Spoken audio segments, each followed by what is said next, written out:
Ma'am, good morning. Ymna aigi oiba natraga ma'am ko wakhandadi yam maru oiba nena ai live se lojai ngasi gi se mamang da su maru oiba ma'am amma su tawjagre ado ngasi su ai maru oi khallaga ngarang dei khala leibani ngarang dei katang thingdokre pau phangba ko ado hojikti aigi oina maru yam oire khalakan da ai live se thadok charakpani live se ma'am na good comment da natra negative comment da adu da ai khangde kon aina khangjaba aina phangjaba pau ai ngarang post ti tawjagre post tawjari ba pot to tungda oirapia ba oidaba ado oirapia ba gi chance chauna leigre hojik ngarang gi aina thagat khiba oindugi kenoda tai ke sunate tiger na cookie sing na yamna maru ina khanari ba samna ha bada wari ni ko ama mai wa sunate compare tawbadi leite Meitei akoina dum loi heli akoi sing na haibada akoi gi 80 aramai tengol gi korungan ba gumna akoi gi Meitei sing na korungam khanba adu gumna cookie sing na yamna khanjaba tiger haireba midu gi matangda adamadi keno misaw haina akoi gi wangang loyama interview dai yam ngangba news 9 daga wangang ba adunu pa du gi matangda ai katang wafam je thamjage Sije keno nate semjin sajin bas nate direct video leire video loi leirabani video loi leiramnina masidi government na action thuna lawdragadi tungda civil war soina tropie civil huji tholei ba posidi just committee amaga natraga du toropani civil war toropai ba sidi control ngamaktabi aduda MLA oigera mantri oigera amo oigera loina sorkada ba porama oiko masida Tiger hairiba mise kananu haide hamada ai magi maramda ai katang haijage mase khamel lokta akoigi athauba mi 12 adagidi 12 train ta mapalla adumaina leigidaba timing duda main role loriba captain oiriba puriba khong adugi kenodo tiger done adu ai screenshot toraga ai ngarangi aigi post adu hapkhrabani aduga ani subada mana toriba mafam kui mabu aina encourage toba natraga adwa da natte aikoi care lo da biya de section da biya de ba magumba ma leibana manipur adumatiki awa batulakani ba akoi manipur ma haukip ama phagi ma wahi kharagi keno tobai da makta ma haukip na hairi badi hena sathina hujiki hairi ba tiger du na hairi ne ba tiger du na ngangi ba interview natte sorry tiger road ana nauna ngarang nahan mathang hai tare adu dozu update loi tawjagi het phangbaga simaina lambi hangdore adu tawdore ada tawdore aduga ngarang moi kyo tawbagi duda nahan kariba nomayam kamna ban numit tuda ma ayuktagi moi program silli madugi road tuna tiger road ana thole makoina nauna semba road hana lembadi ai but nauna amukka chautho halaga semak pai tare maduda mana thamiba posting je kaino aida lambi je koi chatna ba hore lambi chatna ba hojingai da chatma horak pagi lan torok padagi haiba lambi je aikoina magi mina magi commander magi aduada magi myam am leiba sising jinna RPO haibra moigi ROP haibra moigi patrolling chapado haiba mana magi missing duna patrolling je hana loi chatli samna haibada lambi je karam lambi no tiger road je kai no di khang de khang ba myam yam mani government soina khangani khangde haiba su yaro eba ado hairiba keno se chochampur to kangpokpi sigi lambi soi oigani eba sigi lambi sida makoi na haijina hapta amada mukoi anira ahum lakti chatpa mali hairiba lambi si kwa natraga numit khudingi chapra adu ai khangde hairiba lambi asida mahoigi tiger gi missingna ROP je chala matungda phatana clear oire har kanda sangaga mafam singda leira aga ngasi phawda koi sangaga lakpani ado akoina sanga lakpaje huji aigi mingdana koina sangari ba potse hoi ai sirasu pendi penhori aigi kino dili mingdile horani tawbutabu ma aigi mingdili pambanate aina huji pamije lan ni sineba warni katnabani hatnabani ne pamise akoi misu sini mogoi misu sini nupi ang sigani ama zu hatani ama zu sigani loi sinagani adubu akoina government da government na ngasi peace leire adu leire ada leire habse lehalloidabani peace leire haragadi central dagi peace leire haragadi no me kap tamam tam peace leire haragadi akhoi je hairiba mafam se peace leire adu intaragadi ka tawroi kholoi haibadi demand je sum tok moina pami ba separate administration je phangoi adu peace lehalloidamni haiba message ne ba ado sigumba was a strongly hairiba mi du da government na kari gi action loroi doino ba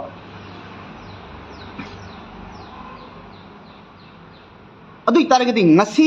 tiger duna adumaina ngang ba same samana voice ta akhoi gi interview adu ngang ba hairiba misau haibra keno maming di kaure hairiba mi duna su same word ta ko adu gi poto myam ju thengnaramani ai ju thengnajare hairiba word da kari haire ngasi numit ini humni mamangi video oigadra di khangde hairiba video da kari haige da hojik central government na manipur se moigi parliament da in tappe santi la e peace la e adu laure lauri adu kai de peace laige peace laite moina lauraga su ai koina kari gumna tra kari gumma problem thon gadam ni sineba problem tholaga create to gadam ni haibane ba adu strong ma phong na interview da hairiba wahaido government na ta dragadi government se karino so ai request to jari government na hojik kuki sing na pam je peace pam de ba mo koina lan thok pudune moina nomai ka paduni makoi mi tha bani mai tha ba adu to ada to hai ba timing sida ngarang han da tiger duna notice ma peace sung pam pam de la lehenga da ni hai ba het loi baga ngasi ayuk keno da hui viral myam chale ko ngasi ayuk keno da jiri somde halakpa tilok purakpa keno hoigi keno hai tare chakhum gi pot chaksangi haiga dakte tilau chanam adu du purapa mai thare na wa launare adu man hairi railway station su kak kadabani adagi di telephone line adu pau phone ri bas su kak kadabani highway ka su kak kadabani hat patu pore jo to gadabani tawatabu makoi gi demand je adu tawdri phangoi hairi ba adu tari makoi demand gi mak adu tawdori ba adu targati tiger do kari to gotai masi aigi wakhalon da thokpa natte sagalaga haiba natte da aina ngangi ba posidi tiger do gi voice to miyam da pabita khangalak pani government da khangalak pani ado ai still government na su tanarangani khalli tawangani khalli makoi da phana bhonaram be but aina pamjabadi kari maram gi manipur da police kya le re crpf kya le re assam rifle kya le re miyam le re hairiba myamdura hairiba miduna openly makoigi road open to bada ma masabang no 1 minute 30 minute kunbu ngangiba ma bu phaba ngam dikarigino ma phaba darkar yam lai please government na masi tangdi action tang lokhat piu natrabadi magi wahi myam do strong yam boy yam thina strong oi masi bawu akoigi siu mangang de akoi na ngang badi just akoi yekna base mai thi ba pi ga dabani haiba sida sigi khonglep te lep paneba makhoi gi sina mi hat pa haiba neba mi sam ogira nupi anga ogira yauri ba mai gi point du da ado mi sauduna su haire problem create to gadam ni problem thon gadam ni hairi amana traga problem thon gadam ni hairi adu targa de government kari gi tumi lei duino ba tumi leite but hen na action lobam thok ta bra sini ai nai janingi se ai gi se government against the wanga musuna te just government power se lei view sini ai nai janingi se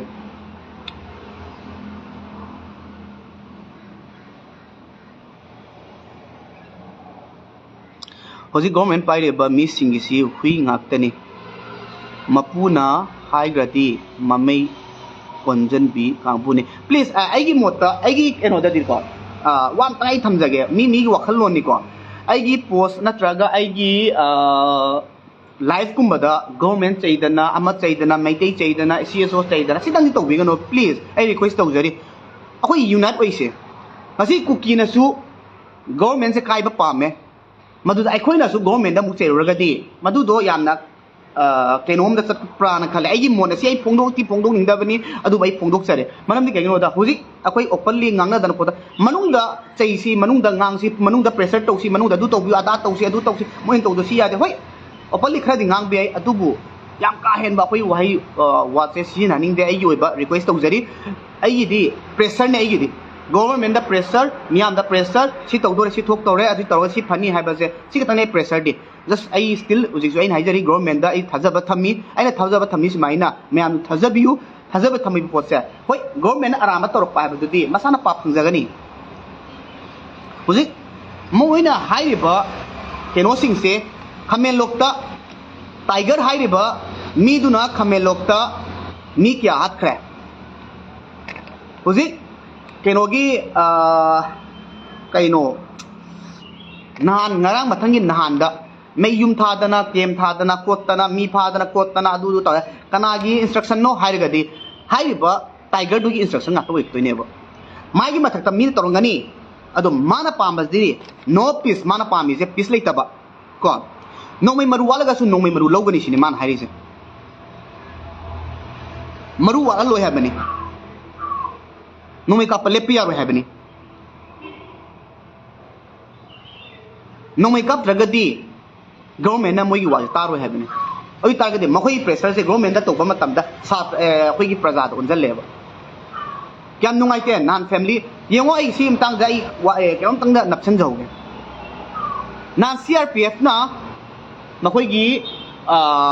mar community moi mi tarama thoi ha le na myam wa lawe yes haladi ha le khoi ju dum hai ni ha le but adu Meitei na hat panatte hai ba Meitei naharon oigera Meitei micham oigera Meitei cham chamna sa keno khungali bo oigera makoina mar macha mai tama thu da hat panatte ba adu kai gi maram gi Meitei na ha le na traga Meitei gi angang chamjaraba kemju khangjada ba mi do pharaga na khoina ransom tamai tap ta toi du kari no ba please masi ki tangdei request tau jari innocent people da di khut tha bi ganu Meitei na su tha de huji pauda adu kuki myam na hairi Meitei na rep towi adu towi ada towi still ai is report khangdri yam nei nara lai ai both side ki wa adu ada gi wa anta lekte just straight to wa ngakani aina haijaning badi hojik lai ri bakkat situation sida nakoina angang nupi pharaga sida tiger na di hairi ba nupi angang zu hat kadam ni nupi angang sigedam yakoi sini moi sini haiba mention am yauri ba subject correction ai gi kino sina khatang magi voice to ra ta ba walam magadi khangre but akhang ba hena government da di translate to ba ko pamloi le ngani amtang adu gi video do collection to raga na amtang ta biu maduduna tungda kyam soilakani haibasa si government na amtang fajana section biu aduga amana moi gi video du da thagalle kamaina thagat ke hamam tamda hairiba video si kanagum amata da noi thagat kanu si achouba wafam amani na moi gi thagadar paneba but madugi positive viral chakre already viral chakre ba ado hairiba viral chakra ba poto makoina hairiba hoi makoina ngasai gi viral charan ba adu ada di tongan ba makoi graga adu ai khangde ko adu gi logic makoina viral charan ning ba gi damak charan ba ai khangdre but makoina di adu gi poto hairiba tiger se social media da natraga miyam da maje kanano khangan bi yaro ena moi warning ju pi gram ne ba miyam heta da photo thagal ubda edo all delete to gi yauri ne ba ado aina riksu amu request to jari sa praja koina ne riksu government chairaga su hazaba thamme ba maram bi ama haijage ba ai government da nasi kuki na su government pamdre Meitei government pamdre government select ba cha mandare hairaga di post sairam da chakre ba ai koina pami sa kuki lan hoba sing natraga ama traga phattaba sing jinna torok pa against ahoi togadam ni sinai na pami sinam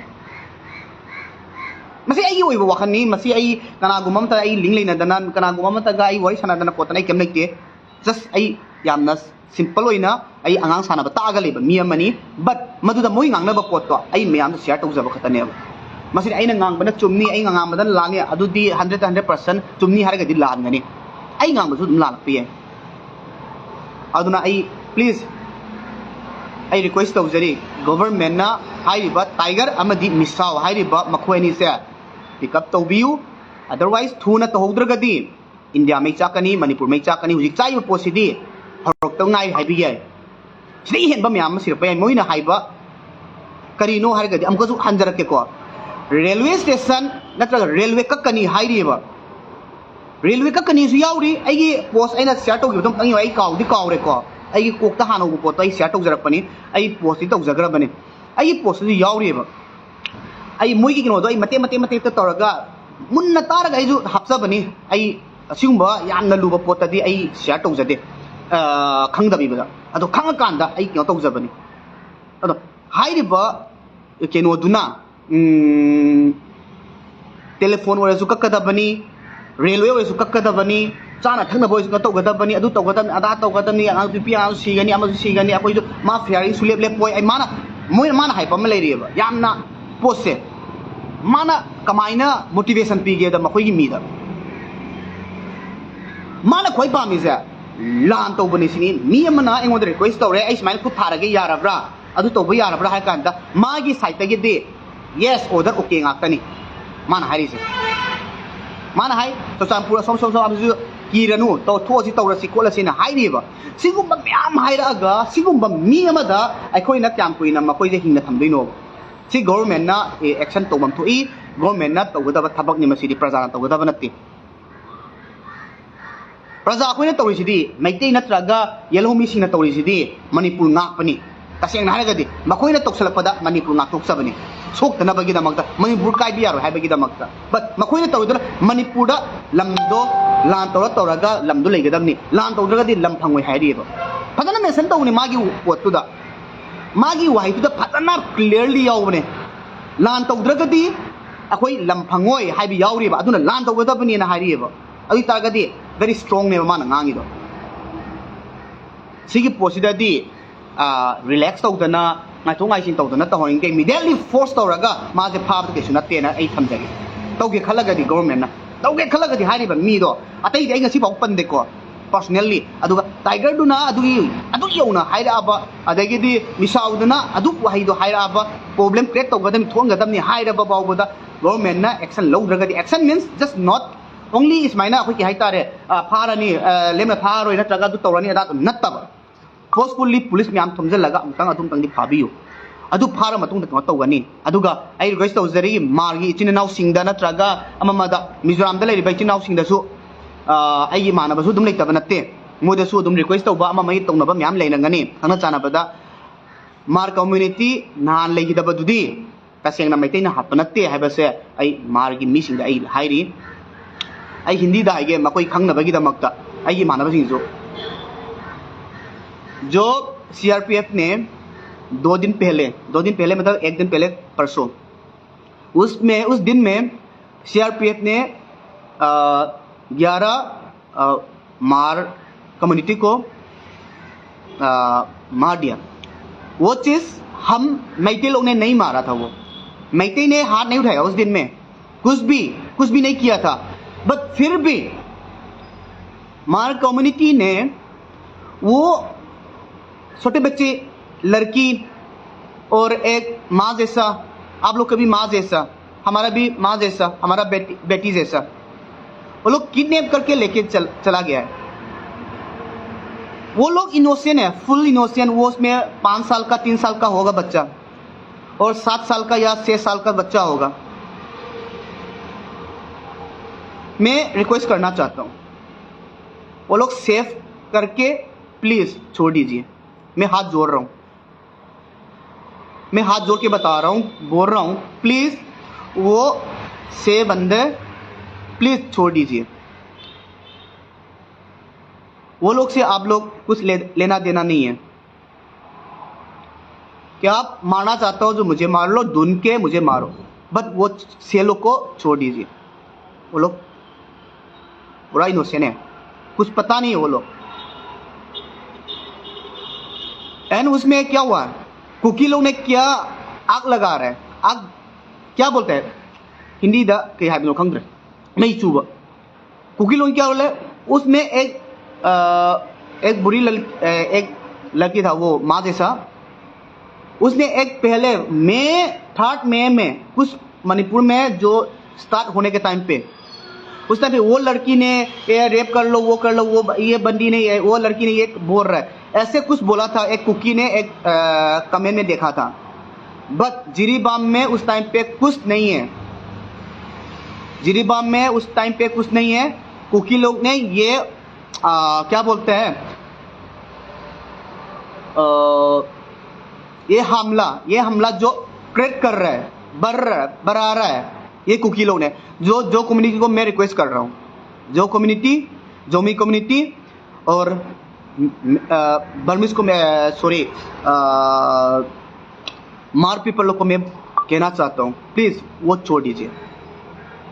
से लोग छोड़ दीजिए। मान लो वो गलती से हो या कुछ भी हो, वो लोग वो मर गया तो टेररिस्ट का नाम मिलेगा, कुछ डिफरेंट नहीं है। इतना वार चल रहा है, बट बच्चों लोग, लड़कियों को हाथ नहीं उठा रहे किसी ने आज तक भी। प्लीज वो लोग छोड़ दीजिए, मैं रिक्वेस्ट कर रहा हूँ। हम नुंगाइते तसेंगना अदुगा मुसाइगी गवर्नमेंट ना प्लीज टाइगर का मिसाउदंगदी पिकअप तौबिरगा अमुतंग इन्वेस्टिगेशन तौबिरगा माना ngangibasingo chumilali haibado aina soiba leragasu ngakpiu but akhangba government is soida lergani translate tauba ngamba kuki maron gi translate tauba ngamba amutang tahan biu aduga tauba yabra yadabra haibadu khanna biraga thabang nang paikhat piu harga ai live sem tangloisin jarage sida please ai ngarang dei tumbasu nuaite hairiba aduduna magi duna toropadagi ngasi morning da gari highway da tokhalejine gari highway da हुजिक मै थाब खोप तौरइसे मोइना highway थागदमनी highway तक्कदबनी अदु तौगदमनी आदा तौगदबनी रेलवे थिंगदबनी रेलवे स्टेशन तकदने टेलीफोन कक्कदबनी नुपी अंगांगु सीगनी नुपी अंगांगु हातकनी कोकन मैम अमा हाइरे अदुगा आइगी ओइनादी सरकार गा नत्रगा अमा तौरगा येगना बाइ ngoda लेते जस्ट प्रेशर सरकार द रिक्वेस्ट नै किदे प्रजा नंगमदबा थबक कया अमा प्रजा सरकार नंगमनी सरकार नंगमदबा कया अमा पीपल नंगमनी मसीगा तंग हाइरिबा टाइगर हाइरिबा फोटो कोनना यावग्रे मिसाउदी इराय राय खंगे फोटो मोइना नहांगे लोसला थंबनी अदुगा हुजिक फुले हाइरिबा टाइगर से खमेन लोकता लान तोबदा मकोक सिंगिबा मिनी अदुदा इनोसेंट मयाम अमा खुन्ना आलेबा मयाम अमा सिगिबनी अदुगा नहानगी केनोगी खबर यावगी केसीपी की केनो केमेक थाई खोलेन तोबई मदुदसु माना हेड तोबनी अदुगा केनोदसु नोमे कापा ऑल सराउंडिंग दा लेरिबसिजु माना इंस्ट्रक्शन पिरगा माइ मखादा तोबा ngakतनी अदुना कुकी सिंगना माबु लाइदुना लाली हुजिक मखोइना पामिसे प्रॉब्लम से क्रिएट कंटिन्यू तोखतपा मसिदी गवर्नमेंट खकी वाना मणिपुर गवर्नमेंट खकी वाना इंडिया गवर्नमेंट की अगेंस्ट लेरगा थबक तरुपनी लान तौद्रगदी नोमै कापद्रगदी हाइरिबा मोगी लमजे फंगवे हाइरि क्लियरली मखोइना हाइरि अदु तारगदी मखोइदा एक्शन लौबसे इजीली एक्शन लौखतपि आइसिने ने जनिंगिसे प्लीज रिक्वेस्ट तौजरी याइफाबुजु मिनरसि फंगवा तो मिनरसि गवर्नमेंट सु माइपाकपियु अफाबुजु तौबियु मियाम दमसु तौबियु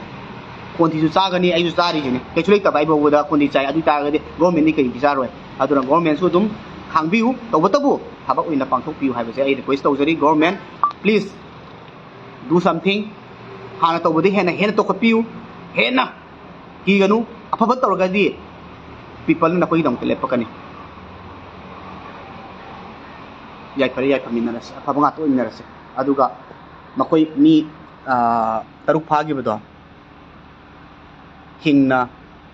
thatok pirapo oisanu lain to sanami hina kubi bo oisanu tanbi bo oisanu Yaiphare minerasi